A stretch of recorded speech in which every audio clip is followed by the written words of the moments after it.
Lo único que le tienen prohibido a Gardiazabal es subir a Bogotá. El médico es lo único que no le permite. A estas alturas le hacen dar un patatús a su corazón. Por eso, para nosotros, como fondo editorial, un aula para Jimena Lemuán, que nos ha acompañado durante la feria con este trabajo de La Misa ha terminado y todos nuestros libros. Pues es lamentable no poderlo tener, pero hemos compensado esa ausencia con dos buenas presencias que yo sé que van a agradar mucho a ustedes: Fabián Sanabria y Pascual Gaviria. A ellos, de antemano, doy mis agradecimientos por haber aceptado esta invitación a hablar a partir de la novela con el tema Iglesia, Celibato y Homosocialidad. Les agradezco a ustedes también la compañía en este acto que de todas maneras es un tema espinoso para la sociedad, pero muy liberal para quienes ya hemos entrado al siglo XXI. La inteligencia y la mirada aguda de los expositores así nos los prometen. La obra de Gardiazabal, decía un crítico nacional, es francamente ofensiva pero deliciosa, en la que por primera vez se plantean tesis filosóficas serias sobre la homosexualidad en la Iglesia Católica. Toda clase de epítetos se han dicho sobre esta obra. Incluso un padre de familia antioqueña la incineró delante del hijo. Desde el día de su publicación, el 16 de enero del presente año, la novela ha generado cerca de 100 textos críticos de prensa, revistas y blogs literarios. Un alud inusitado de comentarios que ni el editor ni el escritor mismo los esperaban. ¿Qué es lo que tiene la novela que produjo tanto comentario positivo en su mayoría? Una información adicional: el CELAM de Medellín, el Consejo Episcopal Latinoamericano, adoptó La Misa ha terminado como un texto de estudio en sus seminarios teológicos, y hasta los mismos curas escriben a Gardiazabal para comentarle favorablemente esta actitud de decir algo que se cayó por mucho tiempo. Ignoro la reacción de la lectura de los invitados de la tarde. Para conocer sus puntos de vista, precisamente es para lo que hemos invitado a Fabián y a Pascual, con entera libertad, sin compromisos ni con la editorial ni con Gardiazabal. El juicio crítico, lúcido de los amigos que nos acompañan es nuestro mayor interés. Unos cuantos datos de Fabián y de Pascual, aunque creo que ya ustedes los conocen más que yo. Fabián es un hombre del Socorro, Santander, un hombre del 73, casi se da la mano con Pascual, de 1972. Fabián es el director general del Instituto Colombiano de Antropología e Historia. Es doctor en Sociología de la Escuela de Altos Estudios en Ciencias Sociales de París y antropólogo. Se ha desempeñado como director del Departamento de Sociología y decano de la Facultad de Ciencias Humanas de la Universidad Nacional. Sus investigaciones y publicaciones apuntan a la antropología y la sociología de las creencias. Tiene varios libros publicados. Por su parte, Pascual Gaviria es abogado de la Universidad de los Andes, colaborador de periódicos nacionales, actualmente es columnista del Espectador, editor del periódico alternativo de Medellín, Universo Centro. Publicó su primer libro en 1999, Pacientes Caligrafías, ganador del Premio Departamental de Poesía de Antioquia, otorgado por el Ministerio de Cultura en ese año. El editor el año pasado de un bello libro, Medellín y sus parques. Desde 2011 es periodista, estrella de La Luciérnaga. Con esto quiero agradecer a todos los que hicieron posible nuestro encuentro en la FIL. Les recuerdo que la novela autografiada, 400 ejemplares que hemos hecho especialmente, autografiada personalmente por el autor, está a disposición al final del acto o en el stand de Lemoine Editores en el pabellón 3, primer piso. Feliz noche, muchas gracias Fabián y Pascual, mucha suerte. Bueno, buenas tardes. Jairo, te recuerdo que la estrella de la luciérnaga es Twitter Pam. Nosotros siempre somos locutores de alguna manera. Bueno, vamos a conversar un rato de la novela de Gardiazabal, que ha dado bastante de qué hablar.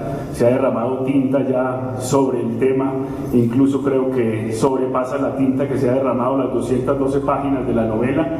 Vamos a ver si somos capaces de contar algunas de las cosas que como lectores Fabián y yo encontramos ahí.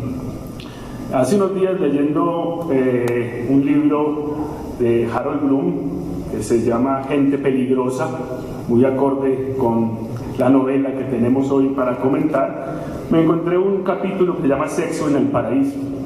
Y en ese capítulo se menciona un texto de Diderot de 1772 que comenta el viaje de un marinero que llegó a las islas de Tahití en esa época y se encontró con una isla en la que todo sucedía como en el famoso mito del buen salvaje.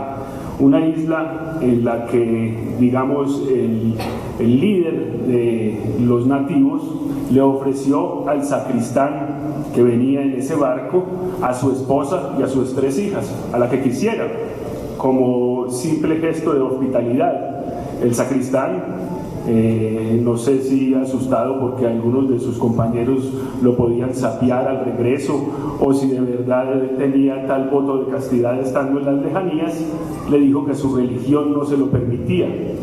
Y el jefe de la tribu, Orou, le dijo: no sé a qué llaman religión, pero no puedo menos que pensar mal de ella, porque os impide probar un placer inocente al que la naturaleza, nuestra dueña y soberana, nos invita a todos: dar vida a alguien como nosotros, prestar un servicio que te pide el padre, la madre y las hijas, complacer a un anfitrión que te ha recibido cálidamente y enriquecer una nación dándole una persona más.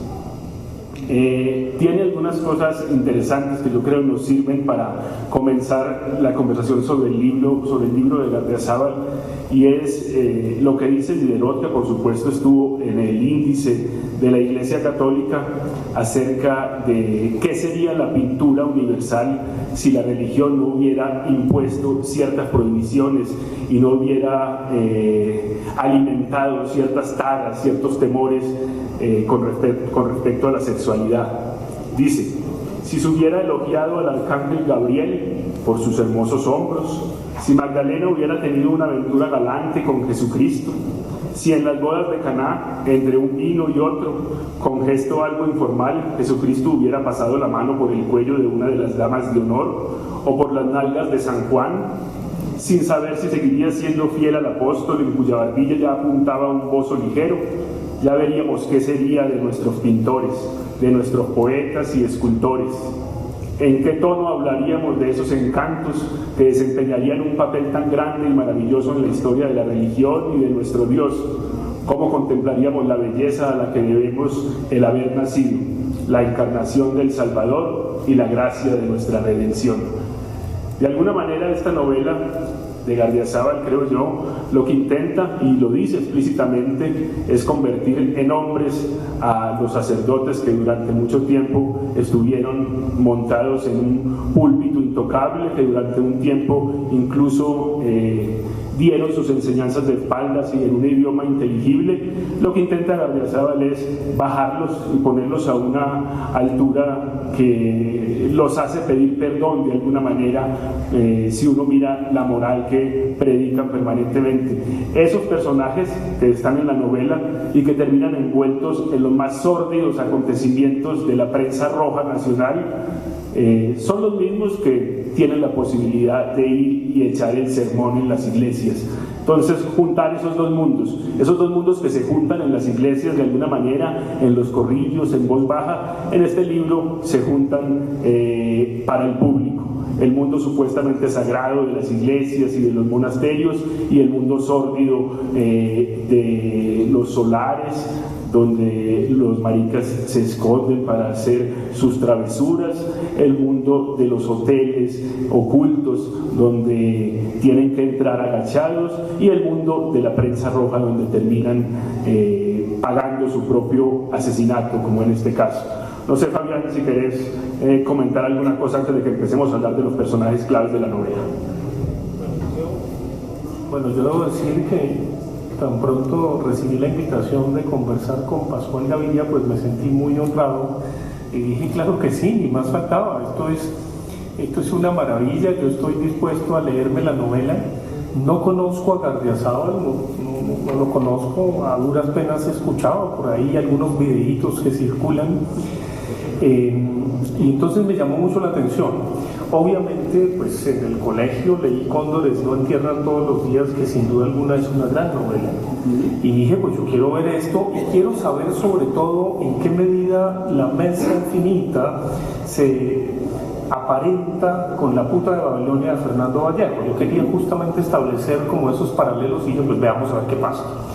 Y me encuentro con un relato que sin duda alguna atrapa, y yo obviamente quedé atrapado con el relato, y por supuesto quiero hablar del texto que está aquí y del mismo personaje ficticio y fictivo que él construye y que hace comentarios, y que a mi modo de ver no solamente se mete entre las sábanas de Casimiro Rangel, que podría estar muy bien inspirado en Darío Castrillón Hoyos, evidentemente la fineza en donde Gardiazabal se pilla hasta la última comisión que tuvo Darío Castrillón Hoyos como obispo de Pereira, claro, aquí no es de Pereira, aunque le compra ropa a sus niños en los centros comerciales, es una cosa fascinante. Tiene como el chisme del comentador de radio, que evidentemente aquí funge como escritor. Eso es una cosa supremamente interesante, y por supuesto vamos a ver un poco la manera como se adentra en la Crónica Roja, y cómo a partir de la Crónica Roja, de un dato que pues para muchos de nosotros no es ninguna novedad, porque evidentemente la Crónica Roja ha inspirado enormes novelas en el campo de la literatura, pues yo creo que no puede haber tabú, uno no puede decir este tema es vedado para la literatura. En el momento en que hay censura, pues va de retro a la censura. No, cualquier tema es posible de ser abordado en términos de la ficción. Mario Vargas Llosa en estos días decía algo que puede sonar un tanto moralizante, pero que me gusta porque es la labor del escritor. Y yo tuiteaba que la diferencia entre Fernando Vallejo y Gabriel García Márquez es que Fernando Vallejo no tapa la mierda de la realidad, mientras que García Márquez hace abono fantástico con ella. Esa es la pequeña diferencia entre los dos. Entonces eso es una cosa extraordinaria. Claro, aquí vamos a estar, y obviamente yo quería perseguir, porque hay fotografías que encontré en Twitter en donde estos dos están tocando piano, Vallejo y Gardiazabal. Yo dije, bueno, pues ¿qué tan amigos son? Porque hasta donde sé, Vallejo no es amigo del procurador. Ayer justamente le estaba echando vainazos al procurador. Entonces, por lo menos a ese sí le echaba vainazos, ¿no? Porque también evidentemente hay que ver desde dónde se ataca, o desde dónde se subliman o se tratan las ficciones. El texto lo recibo como una ficción, como un relato que evidentemente aquí no está el Gustavo Álvarez Gardiazabal, tal cual figura en los videitos de YouTube, sino como un personaje ficticio y que sublima o eufemiza de algún modo, de una manera muy cruenta y muy cruda, este relato de la Crónica Roja de unos curas que se hicieron amantes. En alguna medida le da un toque romántico al amor de estos dos curas. Uno de estos llega a tener sida y el otro entonces, por amor al primero, contrata a unos sicarios para salvar su dignidad. Uno se pregunta cómo se salva la dignidad en un ambiente sicarial. Entonces es muy interesante ver las historias paralelas, y lo que atrapa del relato, y particularmente a mí me atrapó, es ver cómo usted tiene la historia de Martín Ramírez de un lado y por supuesto la historia de Rogelio Briceño, con características muy muy particulares, los novicios, digámoslo de alguna manera, y la manera como entran en la jerarquía eclesiástica, y de otro lado pues vamos a tener por supuesto a Casimiro Rangel y Antonio Biazzo, que por supuesto pues se inspiran indudablemente, por lo menos lo pude ver, en las misiones de Castrillón Hoyos y por supuesto en Jorge Mario Bergoglio, alias Francisco hoy día. Entonces la manera como él logra presentar eso, y en la mitad está él lanzándose entre las sábanas de Casimiro Rangel y de otro lado deslizándose entre el amor un tanto idealista y cómplice entre Martín Ramírez y Rogelio Briceño a través de El Demente. Ahí como para poner los personajes un poco en estela, pero obviamente el relato se atrapa por sus, dijéramos, historias paralelas, aunque claro, alguna crítica que sí podría decirle es que los dequeísmos y los enqueísmos me molestaron, pero suenan Bayún. Entonces, a pesar de el problema del Logoy de Fernando Bayán, en donde obviamente estaría todo el problema de cómo usted escribe, cómo usted prescribe, qué tipo de códigos del lenguaje está manejando en español, aquí suena Bayún. Y hay un eco de esa crónica roja en el texto de Gardiazabal. Hablando de la crónica roja y de los periódicos como un tema que termina siendo inspirador para la literatura, hace unos días aquí hablaba con Santiago Roncariolo, con Juan Gabriel Vázquez y con Jorge Franco, y todos coincidían en que la prensa vieja era clave en sus novelas y terminaba en muchos casos siendo inspiradora para sus personajes y para ser capaz de construir un mundo anterior que en la prensa todavía se puede bucear. Un poco esta historia está en algún sentido tomada de esa prensa que ha terminado inspirando novelas, o por lo menos dando la idea inicial de algunos textos literarios. Hablaste del amor romántico entre Martín Ramírez y Rogelio Briceño.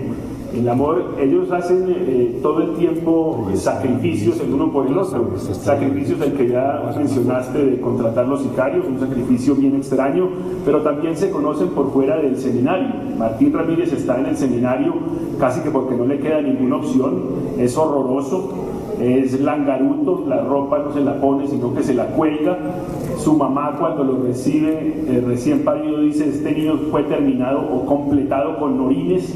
Entonces el pobre Martín Ramírez está condenado a esconderse en su casa como se escondían engendros en algunas casas colombianas y antioqueñas en los años 90. Hay una famosa historia en Medellín de una niña de los Garcés que escondieron toda la vida. Martín Ramírez, sin contarle mucho a su mamá lo empieza a llevar a las misas, a que se impregne del incienso, a que se engome, digamos, con ese mundo sacerdotal, pero él lo decide más tarde y lo primero que tiene es un gran talento, y digámoslo como lo dice Gardiazabal, un gran talento de mamador. Así empieza Martín Ramírez en esa novela a ser un personaje importante para sus congéneres en el colegio.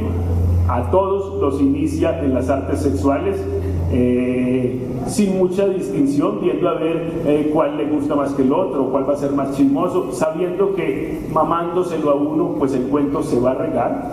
Es una fuerte fijación oral, ¿no? Sí, completamente. Y ese mundo también lo va acercando y le va haciendo ganar poder ese talento, lo va acercando y le va haciendo ganar poder al interior de ese mundo ya sacerdotal. Rogelio Briceño no está metido en ese mundo, también fue rechazado por su padre, también tiene una infancia donde no parece ser muy importante ese niño, un niño que parece también estorbar en su casa, igual como estorbaba Martín Ramírez, y simplemente se encuentran, tienen un primer amorío, y Rogelio decide entrar al seminario simplemente para acompañar a Martín, para poder seguir ese amor en el seminario. Hay algo que es interesante en este relato, y es que de alguna manera el protagonista, o mejor el narrador, quiere meterse debajo de las faldas de la iglesia. Y eso es supremamente interesante porque quien se mete debajo de las faldas de la iglesia es como si se metiera debajo de las faldas de la mamá, y obviamente no se puede meter de cualquier manera debajo de las faldas de la iglesia. El que se mete lo hace también de una manera aflautada y roscona. Es muy interesante la categoría del aflautamiento que subraya por todas partes el autor de esta novela, porque obviamente va a hablar de la rosconiandad de los curas, para hablar en términos muy coloquiales y muy juveniles. Ese aflautamiento de algún modo se vuelve obsesivo para el narrador y de algún modo va a tener que identificarse con la manera como lo sublimó evidentemente Casimiro Rangel, y por supuesto cómo se vuelve perseguidor del aflautamiento Antonio Biazzo. Y ahí vamos a ver una cantidad de chismes, porque esto es una chismografía extraordinaria, pero no tiene por qué escandalizarnos el hecho de que el escritor sea un chismoso. Eso es algo fundamental. Escritor que se respete tiene que ser chismoso y tiene que transmitir el chisme. Claro, ¿cómo lo hace? ¿De qué manera lo está eufemizando? ¿Qué tan directo lo hace? Si realmente está construyendo personajes, ese es un problema literario. Por momentos también se da uno, o piensa uno, en esa pelea, en ese meterse debajo de la sotana que dice Fabián, que la iglesia termina siendo una pelea entre los homosexuales y los homofóbicos, porque se da esa pelea de Biazzo que empieza a decir: hay que purgar esta iglesia de esta cantidad de maniquebrados que van a acabar con este tema. Y él tiene una manera de concebir el mundo monacal mucho más ascética, mucho más alejada de esos placeres de la carne, y dice: vamos a empezar a purgar a la iglesia de esta gente, porque estos se van a apoderar del cuento y van a acabar con la iglesia. Entonces ve uno las peleas en la iglesia no como un asunto de doctrina, no como un asunto de poder, sino como un asunto que tiene que ver simplemente con el sexo, o que tiene que ver de una manera muy importante con el sexo. ¿A qué le gusta a una ala de la iglesia? ¿Qué defiende? ¿Contra quiénes pelea? ¿Y qué defiende otra ala de la iglesia? Simplemente en lo sexual, en un tema al que supuestamente tienen todos los vetos, y que resulta dando las claves de hacia dónde cogen unos y hacia dónde cogen otros, qué poder tienen unos y qué poder tienen otros. Hay algo interesante, y vuelvo, insisto, esto es pura ficción. Cualquier parecido con la realidad es pura coincidencia, ¿no? Yo espero que ustedes entiendan que estamos hablando de la ficción, la iglesia es una institución respetable, son los servidores de los servidores de los servidores, tanto que los romanos, eso es una maravilla. Cuando uno va a Roma y está al lado del Vaticano, yo tuve la ocasión de estar con el Papa Wojtyla, justamente representante de los jóvenes de América Latina, y estuve en Castel Gandolfo, y entonces una de las cosas que a mí más me impactó son las placas de los cardenales romanos de sus limusinas, que son Santa Città di Vaticano, y los romanos dicen si Cristo bevere, si Cristo viera. No, entonces evidentemente esto es pura ficción.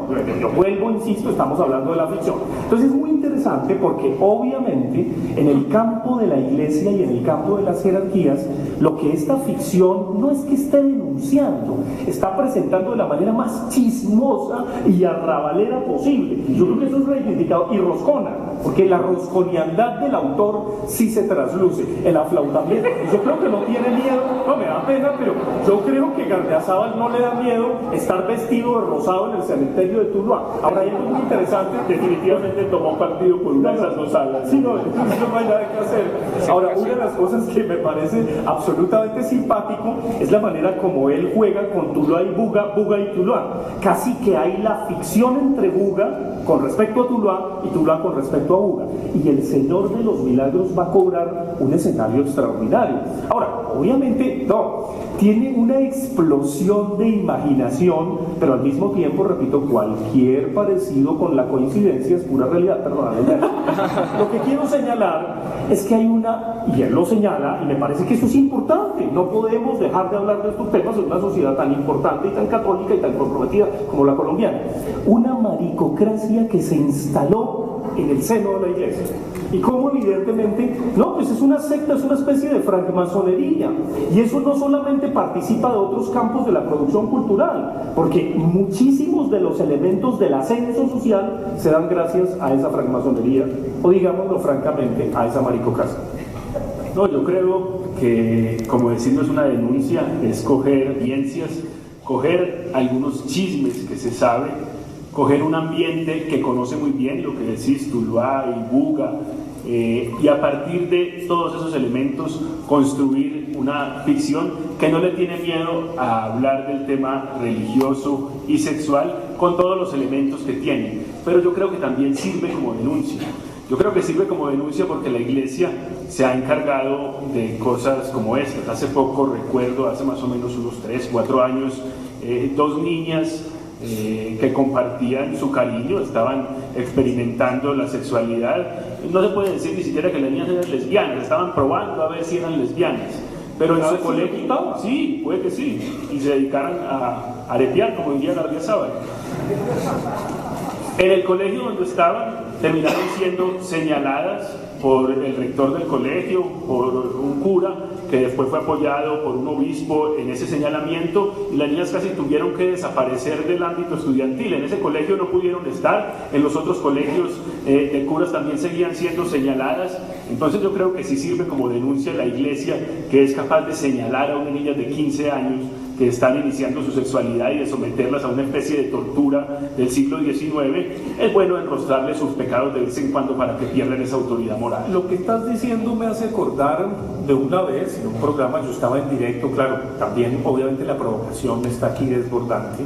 Estaba con un monseñor, no voy a decir de cuyo nombre no quiero acordarme, pero de apellido Córdoba, que salió de la Compañía de Jesús y se volvió secretario de la Conferencia Episcopal Colombiana, y estábamos hablando en vivo y en directo en un programa de Caracol sobre la pederastia, y monseñor Córdoba decía con su tono aflautado, y evidentemente porque el aflautamiento es claro en él, decía, pero mi hijo, si eso, la pederastia en la iglesia, eso es el 0.1%, eso es en las familias. Entonces yo le dije, monseñor, pero ustedes no nos han enseñado que la iglesia es una gran familia, ustedes no nos han enseñado que no miremos la paja en el ojo del hermano, sino la viga en el propio.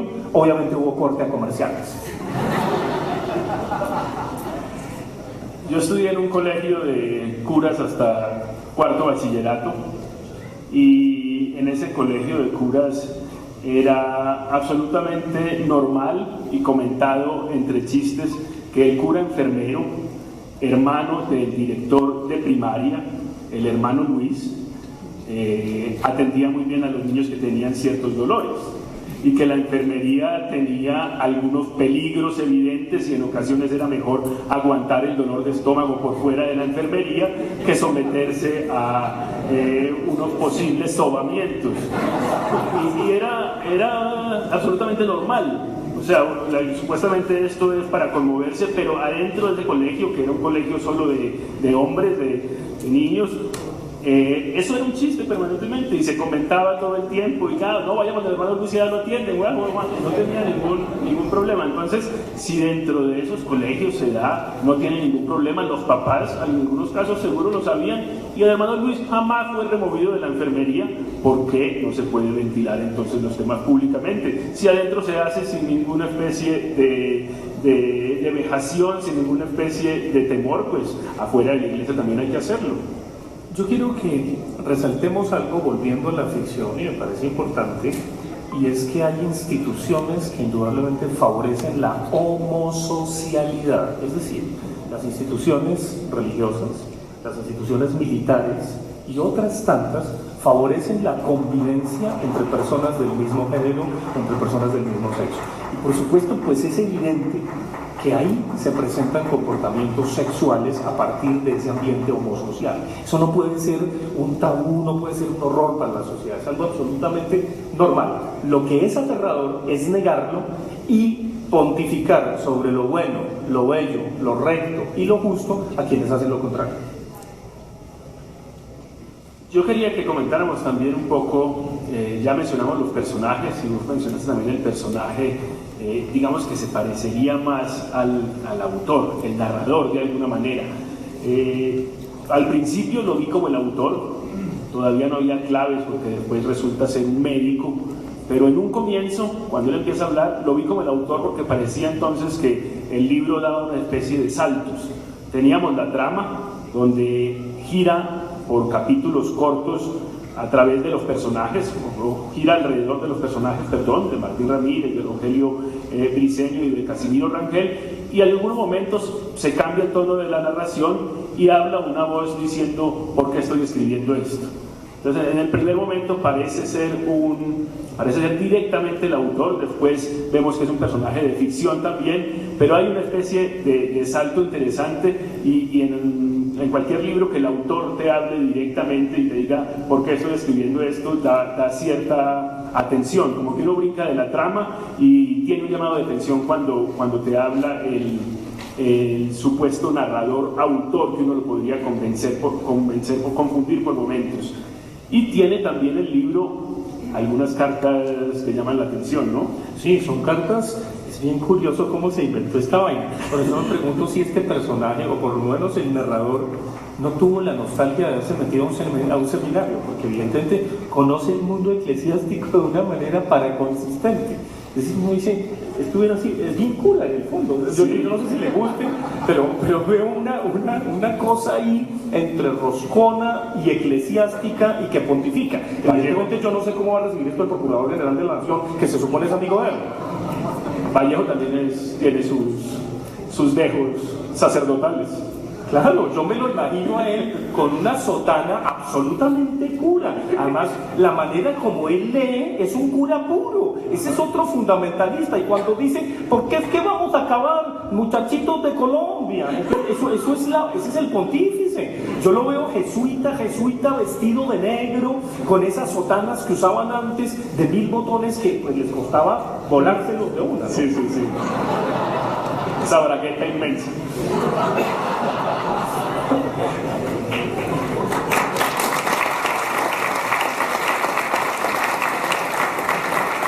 Ahora, hay una cosa que en el fondo, en medio de esta sordidez, porque el relato es de un sordido, es decir, esto sí tiene que tener censura en el mejor sentido, es decir, si usted no se somete a unas cosas duras, no lo lea porque pues le va a producir, no sé, es como meterse un purgante, no sé, de vez en cuando es bueno un laxante, etcétera, pero bueno, lo que quiero decir es que en medio de esta sordidez hay un punto en donde el autor sí rescata la posibilidad del amor.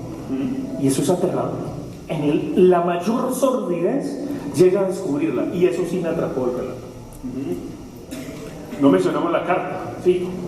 La carta está muy al principio, creo que son 3 o 4, y es un padre, Efraín presbítero, que se ha enterado, también chismoso, que Gardiazabal está haciendo una investigación, o que el autor, o que uno de los personajes está haciendo una investigación para escribir un libro en el que se revelan algunos secretos oscuros de la iglesia. Ese padre entonces comienza a escribirle cartas a Gardiazabal intentando convencerlo de que no haga eso y de que no le haga mal a la iglesia y de que no le haga mal a la sociedad. Incluso el libro termina con una carta ya de Gardiazabal respondiéndole a ese padre y diciéndole emocionado que acaba de terminar su libro. Es otro de los ingredientes de la novela. Y es muy bello porque a lo largo de las discusiones que tiene con Efraín presbítero Gardiazabal, uno ve unos temas teológicos que por supuesto están más allá de la sordidez que describe en los otros acápites. Y esos temas teológicos, pues uno dice, ala, pero este tipo debió es decir, conoce cosas de teología, porque hay unas disquisiciones, realmente hay que tener mucha imaginación para estudiar teología. Imagínense, llegar a decir lo que Dios dice, lo que Dios piensa, lo que Dios cree. Díganme ustedes si la teología no es pura literatura. Uno de los problemas contemporáneos que tenemos hoy ante la literatura es que no estamos acostumbrados a decir después de leer El otoño del patriarca, palabra de Dios, te alabamos Señor.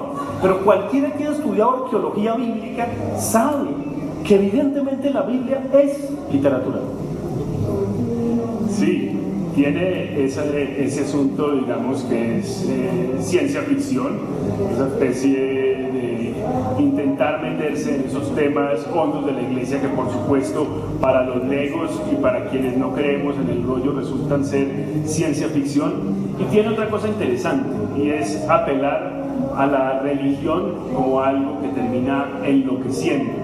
Narra algo cercano a lo que vivían, yo creo que personas como mi padre o mi papá y mi mamá en épocas del colegio. Esos temores que creaba en ese momento la religión, esas apelaciones al infierno permanentemente, y por momentos habla del mundo de la religión como un mundo que lleva a la locura. Y tiene a un personaje también, el demente, que termina así, metido en el cuento porque le dicen que los pecados de la imaginación son los peores de todos y que él va a terminar muy seguramente en el infierno. Y este pelado no puede dejar de imaginarse a unas niñas que ha visto o mirar con cierto antojo a unos compañeros y dice: yo no me puedo quitar esto de la cabeza, voy a terminar en el infierno, y en medio de una clase sale corriendo y no vuelve nunca más al colegio. Juan Carlos Hidrobo, alias el Demente, es un personaje extraordinario. Es de esos personajes que se dan todas las profecías de Fátima, de los 3 pastorcitos, todo ese tipo de cosas extraordinarias. Pero cuando uno estudia un poquitico de eclesiología, es decir, de cómo funciona la iglesia, más de un cardenal se sabe la última profecía del último pastorcito, de la última cosa, y tiene una capacidad extraordinaria de transformar eso en elemento político. Entonces, el último secreto de la pastorcita se vuelve evidentemente la clave para que no sea elegido. Es decir, hay personas que todavía creen que en la Capilla Sixtina hay unas palomitas que vuelan y entonces se posan como las llamas de fuego y eligen al nuevo Papa. No, pues a partir de ahí, es decir, no podríamos conversar. Entonces, algunas personas dirían, lanzan el mensaje religioso eufemizado, eufemístico, diciendo: el mundo se va a acabar o el mundo está en peligro, y a partir de ahí da el elemento político para evidentemente tener un control, y eso la iglesia es absolutamente experta en hacerlo. Bastaría ver un poco los ejercicios políticos. Yo los invito a ustedes, haciendo un paréntesis angular, a que miren las noticias que se producen, por lo menos 10 noticias al día de un señor muy bueno, terriblemente bueno, tan bueno que bueno solo hay uno, alias Jorge Mario Bergoglio. Se producen 10 noticias al día y él es bueno, no hay nada que hacer. Ante la bondad uno no puede decir sino como Monseñor Córdoba. Yo le digo: Monseñor, usted que es bueno, rece por mí. En unos momentos el autor le dice al presbítero en esas cartas: no rece por mí, voy a escribir el libro, no creo en el infierno, no creo en el cielo, no creo en los pontificados de la iglesia, y el libro saldrá porque saldrá.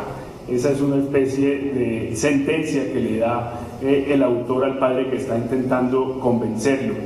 Pero salen con frecuencia encuestas en toda Latinoamérica sobre la influencia de la Iglesia Católica y sobre qué tanto seguimos los colombianos perteneciendo a esa grey. Creo que la última demuestra una disminución de 10-12% de los católicos en Colombia, y no con un aumento en la misma proporción para los evangélicos y demás, que han crecido menos en Colombia que en otros países. Yo creí que esa plaga era muy extendida entre nosotros, pero parece que no tanto. Se da uno cuenta en todo caso que sigue siendo mayoritaria la Iglesia Católica entre nosotros, cerca del 65%, pero se da uno cuenta también que sus relatos, sus temores, su ciencia ficción ha perdido poder entre la gente. La gente se sigue dando la bendición, pero la gente le tiene cada vez menos temor al infierno y cree cada vez menos en ese cuento. Y yo creo que por eso la gente puede leer este libro mucho más en Colombia en esta época sin escandalizarse. Un libro que se puede leer más con una sonrisa que con una mueca de asombro ya. Es interesante lo que decía nuestro presentador al inicio de este conversatorio, y es que más de un seminario se eligió, los curas han elegido que la mesa definita sea texto para los seminaristas. Eso me hace muy interesante. Eso es muy interesante porque además está mostrando yo no sé si una apertura, pero por lo menos un sentido autocrítico. Siquiera ya no hay pilas para quemarlo. No, ya no hay pilas que donde definitivamente van a quemar los libros. Ahora bien, hay algo que es muy importante y es entender, y aquí voy a hacer un paréntesis sociológico que viene muy del caso, a propósito de este relato, de esta chismorreo, de esta ficción extraordinariamente construida, y es el papel que ha desempeñado la Iglesia Católica en la identidad nacional colombiana. Miren, en Colombia no hemos tenido una separación clara, como ha existido en otros países, para lo mejor y para lo peor, entre la Iglesia y el Estado. Muchas de las labores que debía desempeñar papá Estado las hizo mamá Iglesia. Así nosotros nos declaremos ateos o no creyentes, en algún resquicio somos católicos. Hay algo de la identidad católica que nos traspasa, que está muy dentro de nosotros, y eso nos hace distintos del argentino, del brasileño, del chileno, inclusive, por supuesto, del mexicano. Muy bien, ¿en qué aspectos? Si ustedes miran desde esos orígenes de lo que se llamó la patria boba por allá en 1810, esas labores que no pudo hacer papá Estado y le encomendó a mamá Iglesia tienen que ver fundamentalmente con 4 aspectos. 1, la identificación de los ciudadanos. Hasta hace 20 años, la manera como actualizó los registros, la Registraduría Nacional del Estado Civil fue acudiendo a archivos parroquiales, porque contaba más la partida de bautismo o la partida de matrimonio o la partida de defunción que la identificación notarial de un ciudadano. El hecho de que nosotros usemos los 2 apellidos, como que no pasa en el argentino, ni en el chileno, ni en el brasileño. El brasilero puede elegir el apellido de la mamá o el apellido del papá. Nosotros, Sanabria Sánchez. Mi mamá me jodía todo el tiempo porque no me podía el Sánchez. Decía, mijo, aquí estoy yo. Y ahora que se murió, pues ya me pongo solo Sanabria para no fregar. Ya cuando el acuerdo que tuve con ella fue ponerle el S, Sanabria S, para que no me regañara. ¿Por qué? Porque si tú no te ponías el apellido de la mamá, eras hijo natural. Es decir, eras hijo ilegítimo, y eso tenía una sanción moral en la sociedad de una connotación católica fatal. Valía más la partida de defunción de que hubo una misa del cura que un notario, porque obviamente durante mucho tiempo los protestantes, los ateos, que es una de las desgracias que yo digo, carajo, si uno no es creyente y es agnóstico o es ateo, ¿cómo carajos en la clínica le quieren meter el cuerpo de Cristo por cualquier parte? Las monjitas que lo atienden a uno. Yo me acuerdo un día yo estaba en una clínica y peleé con una monja, felizmente después con ella me reconcilié porque les di unas charlas de sociología de las religiones, entonces la monjita estaba feliz, pero le dije, hermana, no me dé el cuerpo de Cristo, tuve que decirle así, y bravo, porque no quería que me llevaran la comunión en la mañana. Entonces, 1, identificación de los ciudadanos. 2, la educación. Desde la colonia, la educación de las élites estuvo en manos de la Iglesia. Claro, hubo las escuelitas pías, etcétera, etcétera, pero la educación fundamentalmente elitista estuvo en manos de la Iglesia Católica. Tanto que una vez ante la Conferencia Episcopal Colombiana me invitaron a darles una conferencia a los monseñores, porque tengo también curas amigos, ni más faltaba. Y les dije, monseñores, ustedes que están aquí en retiro espiritual, yo les quiero preguntar, ¿qué valores les transmitieron a las élites colombianas que les salió tanto pícaro? No me volvieron a invitar, todavía no he vuelto a... Bueno, espero que me vuelvan a invitar dentro de poco. Bueno, segundo aspecto. Tercer aspecto que a los antropólogos nos compete mucho.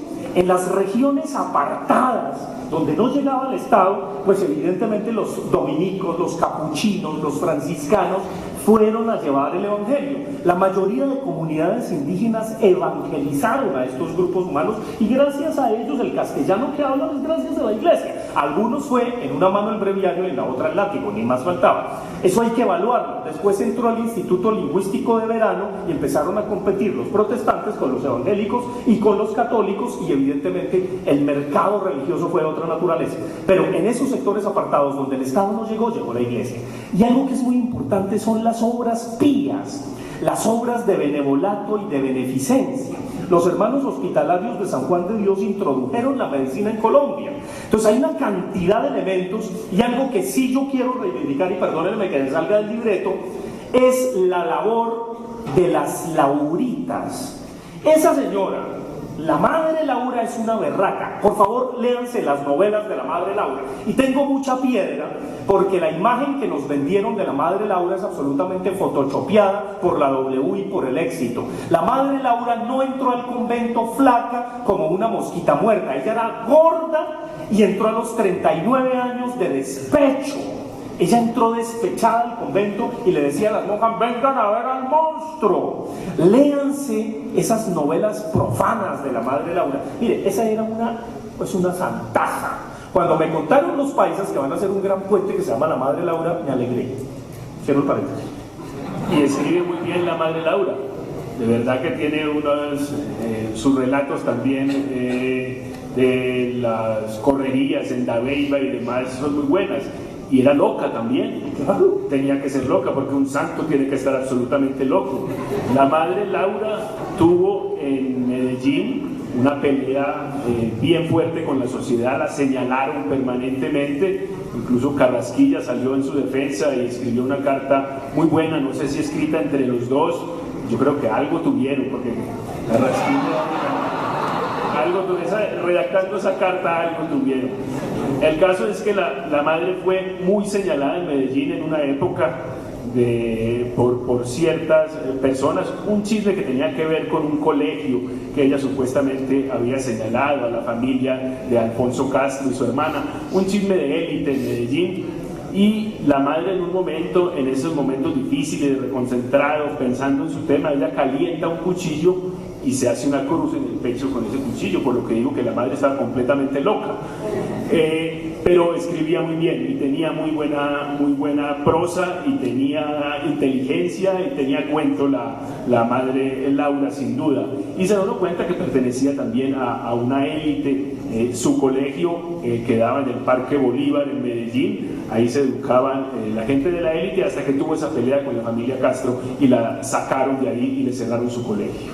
Bueno, pero entonces en medio de estos entrecruzamientos de historias, le queda al lector, yo diría, mírenlo desprevenidamente. Yo repito, además del chismorreo que lanzan la luciérnaga, ustedes lo deben conocer más.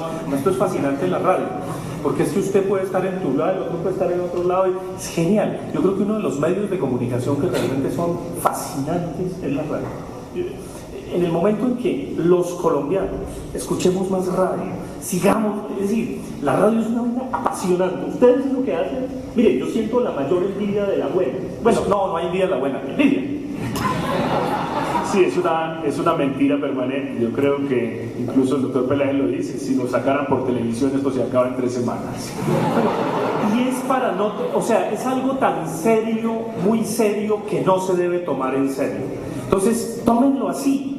Yo lo tomé como un relato y realmente te agradezco muchísimo cuando me invitaste a esta conversación, porque dije, voy a leerlo y voy a verlo como un documento, independientemente de todas las prevenciones del señor, de que se disfrace de rosa, y encontré un personaje que en el fondo se empelota, gordito como es, tal cual, y me conmovió. Hubo algo muy humano allá al final, y además usted no es decir, usted tiene su voz con él, hay algo, y eso me fascinó, independientemente de todo el rollo. Y ahí encontré esos dejos que son la escritura. No sé, yo no quiero catalogar esto es novela, hay algunos que son puristas y dicen esto es un ensayo, esto es una novela. La literatura, y aquí me parece fundamental lo que dice Mario Vargas Llosa recibiendo el Premio Nobel de Literatura, igual que escribir, leer es protestar contra las insuficiencias de la vida.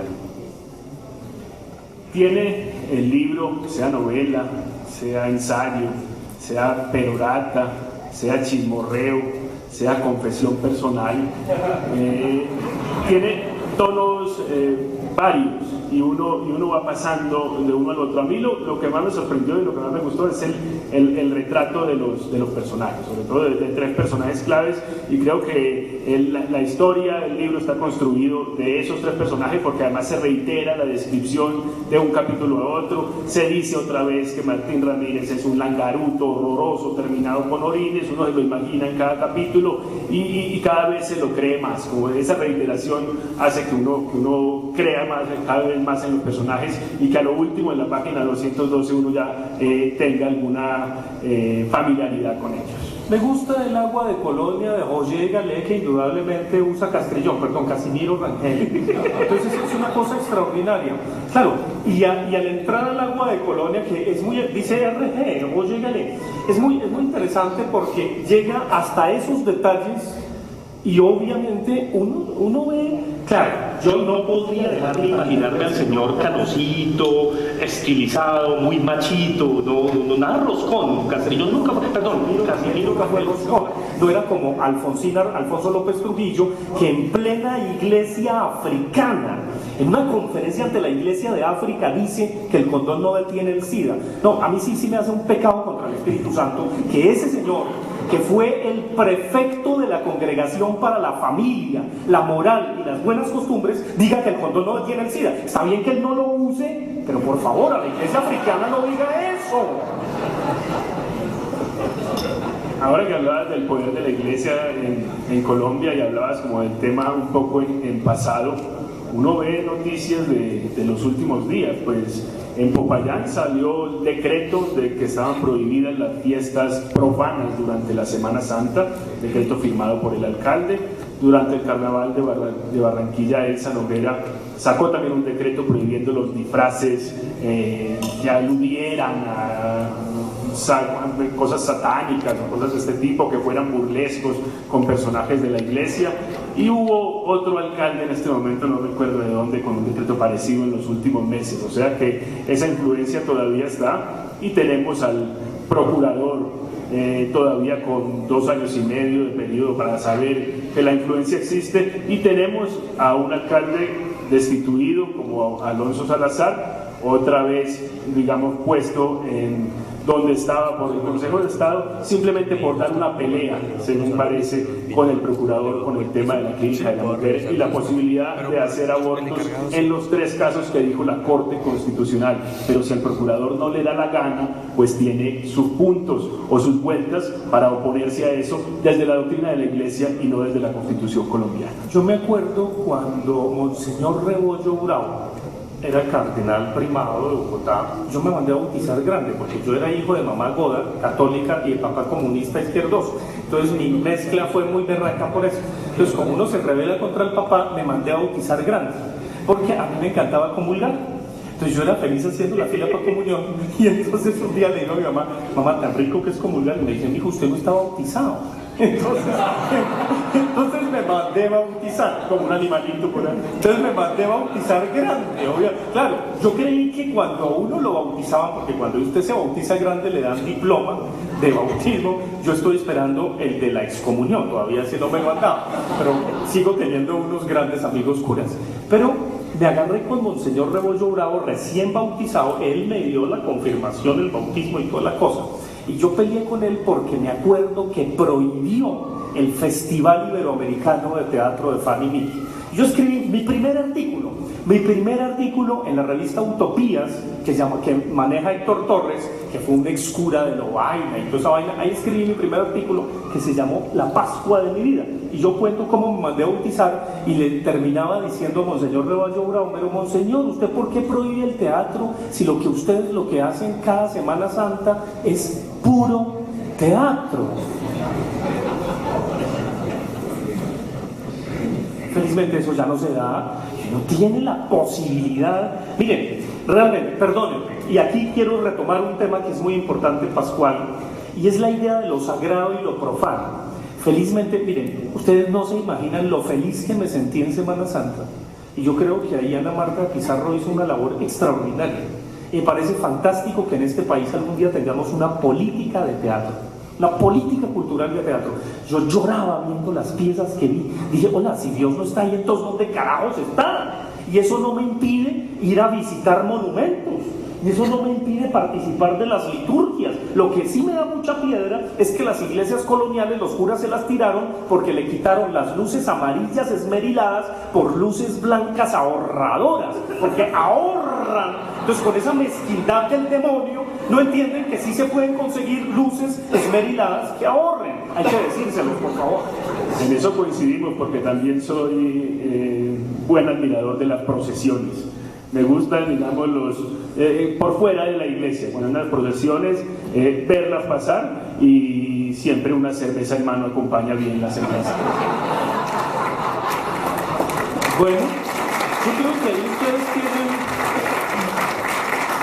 un bello panorama, pero algo que es bonito y que son motivos, son leitmotivs que salen de aquí, es cuando en Colombia podremos ser serenos y podremos tener una concepción más tranquila, menos temerosa de Dios. Carajo, ¿cómo es que nos hemos imaginado un Dios que está mirando a ver si las pulgas aquí se están masturbando para darles látigo? No, Dios es mucho más grande que esa mezquindad. Dios está en todo. Entonces, esto me parece que cada vez más la sociedad colombiana tiene que ir hacia un puerto sereno, tranquilo, en donde convivan muchísimas confesiones, muchísimos puntos de vista. Y algo que sí me quedó y me conmovió también, yo debo aclararlo públicamente, no soy en modo alguno petrista, pero lloré cuando el tipo terminó diciendo: hay que detener al que quema el libro y aplaudir al que propaga la palabra.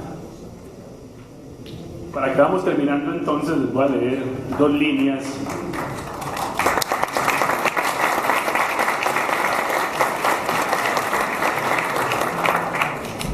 Dos líneas de lo que dice el marinero Bougainville en Tahití, al regresar de Tahití, de lo que le decían los nativos al sacerdote que acompañaba el barco. Dice: si el sacerdote tiene razón, el mundo se creó hace mucho tiempo y el creador debe estar ahora viejo y achacoso. También les preocupa que ya no intervenga en los asuntos del mundo, casi como si ya no tuviera ni manos ni piernas. A un viejo obrero sin extremidades, que no puede ayudar a sus criaturas ni hacerles daño, no vale la pena rezarle. Déjenme concluir también leyéndoles esto. Ahora que sabemos cuán pocos somos en el universo y cuán únicos nos hemos estado considerando, ahora pienso que el problema de este mundo lo han generado, cuidado, alimentado y preservado los intermediarios de Dios en la tierra. Es sobre ellos, sobre sus debilidades, sobre sus excesos, sobre sus explotaciones que debo escribir, para que nadie vuelva a creerse dueño de la verdad o del poder de conectarse con ese ser bueno o con el otro malo, que rigen el uno la luz y el otro la oscuridad. Muchas gracias. Gracias.